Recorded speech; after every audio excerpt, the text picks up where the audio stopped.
Hello everyone, welcome to the YouTube channel of Education World. To your class +1, this is Kajal Mahajan teaching you the subject Business Studies. In the last lecture, we have studied the topic business. What are the features of the business? और आज जो हम topic करने जा रहे हैं that is role of profit in the business, क्योंकि हमने लास्ट टॉपिक में कवर अप किया कि जो बिजनेस है वो एक कमर्शियल एंटरप्राइज रहता है और हमारा जो मेन पर्पस होता है वो कहीं ना कहीं प्रॉफिट अर्न करना भी होता है। तो आज हम लोग उसी टॉपिक को आगे कंटिन्यू करेंगे कि प्रॉफिट का बिजनेस में क्या रोल है और साथ ही साथ जो है वो बिजनेस के क्या ऑब्जेक्टिव्स रहते हैं। So first of all have a look on the topic objectives of the business. So business के ऑब्जेक्टिव्स को हम लोग 3 पार्ट्स में डिवाइड करते हैं, organisational objectives, social objectives and the personal objectives. तो ऑर्गेनाइजेशनल ऑब्जेक्टिव्स जो बिजनेस के रहते हैं that are survival, growth and the profit earning.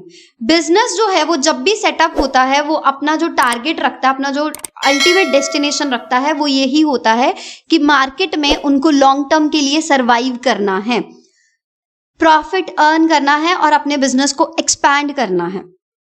Social objectives में कवर अप किया जाता है कि किस तरह से बिजनेस सोसाइटी को सर्व करता है, और पर्सनल ऑब्जेक्टिव्स में बिजनेस के जो एम्प्लॉयज उन्होंने एम्प्लॉय किए होते हैं वो उनको जो सर्विसेज प्रोवाइड करते हैं, उनकी हेल्थ के लिए, उनके बेनिफिट के लिए उनको अच्छी वर्किंग कंडीशंस देते हैं, that are covered under personal objectives. So first of all, we will discuss the economic or the organizational objectives. So very first objective is the survival. Survival means existence in the market for the long term. अगर कोई भी business जो है वो consumer segment को अच्छे से serve नहीं कर पाता तो धीरे धीरे उसके जो products हैं वो outdated हो जाएंगे, consumers उनको purchase नहीं करेंगे और ultimate वो market में जो competition है उस competition को serve नहीं कर पाएगा और वो अच्छे से survive नहीं कर पाएगा और उनकी जो firm है वो outdated हो जाएगी और डिसॉल्व हो जाएगी। डिसॉल्व मीन्स बिजनेस डिसकंटिन्यू हो जाएगा। तो एक टारगेट तो बिजनेस का यही रहता है कि हमें मार्केट में सर्वाइव किस तरह से करना है। Next target is growth. Growth means diversification as well as expansion. अगर हमने बिजनेस के ग्रोथ को मेजर करना है तो हम देखते हैं कि उनका मार्केट शेयर कितना इंक्रीज हुआ है, जिसका मतलब ये होता है नंबर ऑफ कस्टमर्स जो हैं वो कितने ज्यादा इंक्रीज हुए हैं, नंबर ऑफ ब्रांचेस कितनी इंक्रीज हुई हैं, प्रोडक्ट लाइंस कितनी इंट्रोड्यूस की गई हैं, सेल्स जो है वो कितनी की जा रही हैं। तो ये इसको मेजर करके, इन एस्पेक्ट्स को मेजर करके हम लोग बिजनेस की ग्रोथ को आइडेंटिफाई करते हैं। The next organizational objective or the economic objective we have is profit earning. Profit earning means getting a fair return or the proper return, adequate return on the investment. So investment is the amount that the shareholders have invested on a business. Suppose I am the sole proprietor, मैं sole proprietor हूँ। sole proprietor की जो firm होती है उसको अकेला ही person चलाता है, तो जितना मैंने अपना business में invest किया है पैसा उस पर मैं कितना profit earn कर रही हूँ, that is known as return. Company में शेयर होल्डर्स इन्वेस्ट करते हैं, पार्टनरशिप फर्म में पार्टनर्स इन्वेस्ट करते हैं, तो वो जो इन्वेस्टमेंट करते हैं, वो जो कैपिटल एम्प्लॉय करते हैं किस चीज के लिए, बिजनेस के रिसोर्सेज को खरीदने के लिए, आगे डीलिंग करने के लिए, सेल एंड परचेज करने के लिए, ट्रेड करने के लिए, तो उनको जो रिटर्न मिलता है उस पे जो वो प्रॉफिट अर्न करते हैं उसको हम रिटर्न बोलते हैं। तो that is return on investment, proper and adequate amount. Next we have the social objectives. तो बिजनेस की जो सबसे बड़ी लायबिलिटी रहती है वो ये भी रहती है कि उन्होंने सोसाइटी को किस तरह से सर्व करना है, क्योंकि सोसाइटी में से ही बिजनेस बनता है। हमारे जो 4 फैक्टर्स ऑफ प्रोडक्शन रहते हैं that is land, labour, capital and entrepreneur. तो लैंड जो है that is also social resource, labour जो है that is all employees, employees जो है वो भी सोसाइटी से उठ के आपके बिजनेस के साथ जुड़ते हैं।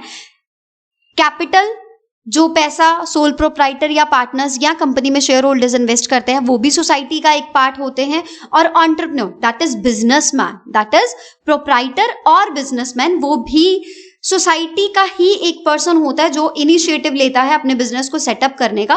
तो अल्टीमेटली जब आपके सारे के सारे रिसोर्सेज आपको सोसाइटी से मिल रहे हैं then you are duty bound to serve the society, और उसके लिए हमारे पास जो ऑब्जेक्टिव्स रहते हैं that are known as social objectives. So very first is supply of desired quality of the products. तो रीजनेबल प्राइसेस पे आपको क्वालिटी प्रोडक्ट्स मिले, ये एक सोसाइटी का एम रहता है, और कस्टमर को सही टाइम पे when there is need of the customer, customer को जब भी डिजायर है, जब भी उसको जरूरत पड़ती है तब वो प्रोडक्ट उनके पास अवेलेबल रहे, ये हमारा जो है वो सोशल ऑब्जेक्टिव रहता है। Next is avoidance of the unfair trade practices. इसमें ब्लैक मार्केटिंग आ जाता है, एडल्ट्रेशन आ जाता है, फॉल्स एडवर्टीजमेंट आ जाती है जिसको हमें प्रमोट नहीं करना होता। ब्लैक मार्केटिंग को, होर्डिंग मीन्स जो बिजनेसमैन होते हैं, जो सप्लायर्स होते हैं, वो अपना जो स्टॉक होता है वो अपने पास रख लेते हैं, वेयर हाउसेस में स्टोर करके रख लेते हैं और मार्केट में उसकी जो है वो आर्टिफिशियल स्कैरसिटी क्रिएट करते हैं। आर्टिफिशियल स्कैरसिटी का मतलब ये है कि स्टॉक आपके पास है but you are refusing to the customers for supplying that stock. तो अल्टीमेटली कस्टमर्स की अगर उस चीज के लिए डिमांड है वो धीरे धीरे बढ़ती जाएगी, तो वो मैक्सिमम प्राइस, हायर प्राइसेस पे करने के लिए भी रेडी हो जाएंगे। तो that is known as hoarding which is a false practice. तो हमें ये अनफेयर ट्रेड प्रैक्टिसेस जो है ये अवॉइड करनी होती है। This is a part of our social objective. Next is employment generation. तो जो बिजनेस सेक्टर है, अगर तो वो माइनिंग एंड क्वेरिंग है तो वो प्राइमरी सेक्टर में आता है। अगर वो आप इंडस्ट्रियल सेक्टर देखो जिसमें हम रॉ मटेरियल्स को फिनिश्ड गुड्स में कन्वर्ट करते हैं, वो सेकेंडरी सेक्टर में आता है। अगर आप सर्विसेज सेक्टर देखो, बैंकिंग सेक्टर, इंश्योरेंस सेक्टर, तो वो चीज जो है वो टर्शरी सेक्टर में आती है। और सबसे ज्यादा जो एम्प्लॉयमेंट जनरेट की जाती है वो सेकेंडरी सेक्टर और टर्शरी सेक्टर में क्रिएट की जाती है। इट मीन्स बिजनेस का जो अल्टीमेट एम होता है सोसाइटी को सर्व करने का, वो कहीं ना कहीं एम्प्लॉयमेंट जनरेट करना भी रहता है। तो एम्प्लॉयमेंट जनरेट करने के साथ साथ according to the job description, according to the job duties, वो एम्प्लॉय जो आपने हायर किया वो अपनी ड्यूटीज को परफॉर्म भी कर पाए, इसके लिए एक ऑब्जेक्टिव जो है that is imparting the training to the employees. Training employees को दी जाती है ताकि वो according to the requirements of the job work कर सके। Next we have social service. इसके लिए कॉन्सेप्ट है corporate social responsibilities. Every year Tata company जो है वो एक फिक्स्ड अमाउंट ऑफ मनी जो है वो स्पेंड करता है अपने प्रॉफिट्स में से सिर्फ और सिर्फ सोसाइटी की सर्विस करने की। एक बार आपको याद होगा कि कलर्स टीवी पे मिशन सपने जो है वो एक टेलीकास्ट किया गया था शो, जिसमें जो पुअर पीपल्स होते थे, जो अपना रेगुलर जो है वो डेली बेसिस के ऊपर वेजेस अर्न करते थे, that live in the poor conditions, तो उनके लिए जो है वो सेलिब्रिटीज हायर किए गए थे कि वो एक दिन उनके पार्ट का काम करेंगे और जितना भी उनको एक्स्ट्रा मनी जो है वो कलेक्ट होता है उनके फैन बेस से, वो सारा का सारा उन्हीं पर्सन को डोनेट कर दिया जाएगा। तो these are the social service projects जिसमें बिजनेस एंगेज्ड रहता है। The next one is avoidance of pollution. तो पॉल्यूशन मीन्स जो फैक्ट्री से, चिमनी से स्मोक जो है वो प्रोड्यूस होता है मैन्युफैक्चरिंग एक्टिविटीज की वजह से, या जो आप बिजनेस हाउसेस जो हैं वो अपना वेस्ट डंप कर देते हैं near the canals, near the reverse, तो ये सब चीजें जो है वो पोल्यूशन क्रिएट करती हैं। तो पोल्यूशन को कंट्रोल करने के लिए एनवायरमेंटल फ्रेंडली टेक्निक्स जो हैं वो बहुत ज्यादा ऑप्ट करी जाएं, ये सोशल ऑब्जेक्टिव रहता है। जैसे आप सबको पता है कि प्लास्टिक पोल्यूशन जो है वो बहुत ही ज्यादा मोमेंटम गेन कर चुका है, ट्रेंडी टॉपिक बन चुका है कि बिजनेस हाउसेस जो है वो प्लास्टिक को यूज करते हैं, कंज्यूमर्स भी आगे फिर उसी को यूज करते हैं। तो प्लास्टिक पोल्यूशन आज का मेजर प्रॉब्लम है, जिसके लिए बिजनेस हाउसेस क्या कर रहे हैं, उसको डील करने के लिए कि प्लास्टिक को रिप्लेस करके कोई और सब्स्टिट्यूट प्रोडक्ट यूज किया जाए, कोई और मटेरियल यूज किया जाए ताकि उस पोल्यूशन को कम किया जा सके। तो these are all covered under the social objectives. Next we have human और पर्सनल ऑब्जेक्टिव्स। तो ह्यूमन और personal objectives are related to the welfare of the employees of the organisation. इसमें हमारे पास रहता है कि हमने एम्प्लॉइज को अच्छी वर्किंग कंडीशंस प्रोवाइड करनी है। For example sufficient space for the number of the employees, proper ventilation of the hall, proper ventilation of the factory outlets, proper washroom facilities for them, proper drinking water facilities for them. This is the good working conditions that we have to supply to the employees. Payment of the competitive wages और the salaries. तो आपने जो उनको payment करनी है wages की, वो competitive rates होने चाहिए जिनमें वो अपने स्टैंडर्ड ऑफ लिविंग को अफोर्ड कर सकें। Promote the employees growth and the development. इसमें एम्प्लॉइज को कॉन्टिन्यूसली ट्रेनिंग देते रहना, उनकी डेवलपमेंट पे फोकस करना। अगर कोई एम्प्लॉय अच्छी सर्विसेज दे रहा है, अच्छी परफॉर्मेंस कर रहा है, तो उसको प्रमोट करना ऑन द हायर रैंक। ये सब चीजें जो हैं ये ह्यूमन ऑब्जेक्टिव्स में आती हैं। जिस तरह से पहले कंप्यूटर्स नहीं होते थे, इन द 2000 जो है 2000 टाइम ईयर में इतना ज्यादा कंप्यूटर्स का ट्रेंड नहीं था और डिजिटल नहीं हुए थे, ऑफिसेस जो है वो डिजिटल सर्विसेज इतनी यूज नहीं करते थे। तो उस टाइम पे जो जो एम्प्लॉइज थे धीरे धीरे उनको फिर ट्रेनिंग दी गई कि किस तरह से कंप्यूटर्स के थ्रू हमने अपना काम डन करना है। तो ये सब चीजें जो है वो ग्रोथ एंड डेवलपमेंट में आती हैं। Next is recognition and incentive programmes. तो ये ऑब्जेक्टिव इस तरह से रहता है कि एम्प्लॉइज को मोटिवेट करने के लिए हम लोग इंसेंटिव प्रोग्राम्स यूज करते हैं, जिसमें हम फाइनेंशियल इंसेंटिव्स की भी हेल्प लेते हैं, नॉन फाइनेंशियल इंसेंटिव्स की भी हेल्प लेते हैं। Next we have provision of the special facilities such as housing facility or the medical facility. इसमें हम लोग ट्रैवलिंग अलाउंस अगर हम उनको पे करते हैं, डियरनेस अलाउंस पे करते हैं, अकोमोडेशन अपने बिहाफ पे देते हैं, मेडिकल फैसिलिटीज, इंश्योरेंस पॉलिसीज अपने बिहाफ पे देते हैं।